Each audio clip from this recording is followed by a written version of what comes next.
بسم اللہ الرحمن الرحیم. معزز ناظرین، السلام علیکم ورحمۃ اللہ وبرکاتہ.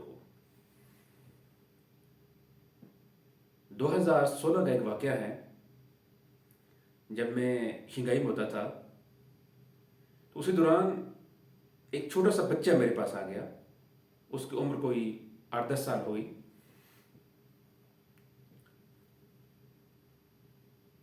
تو میں نے اس بچے سے ایک سوال کیا. میں نے اس سے پوچھا کہ آپ بڑے ہو کے کیا بنو گے؟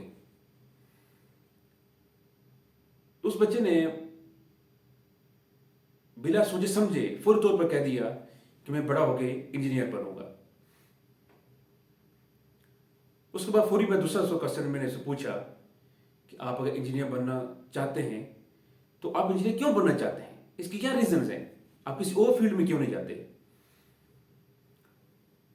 تو اس کا جواب سن کے میں حیران رہ گیا.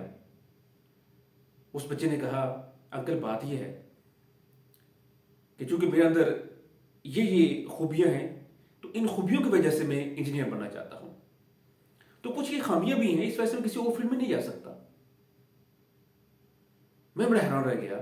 مگر ایک چھوٹا سا بچہ ہے جو ایک ایسے معاشرے میں جاتا ہے کہ جو خدا کو بھی نہیں مانتے، لیکن اس نے اپنے آپ کو اتنا پہچان کے رکھا ہوا ہے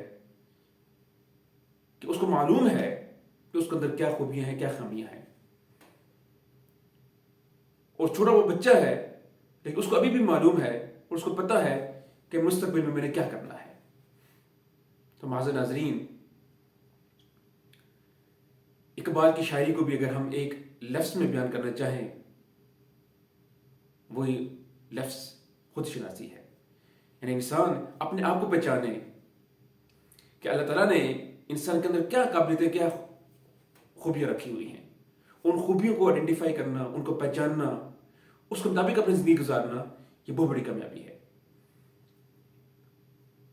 اور جو فرد بھی اللہ تعالیٰ کی دی ہوئی نعمتوں کو، اللہ کی دی ہوئی قابلیتوں کو مثبت طور پر استعمال کرتا ہے تو وہ اس جہاں میں بھی اور آخرت کے جہاں میں بھی کامیاب ہوتا ہے.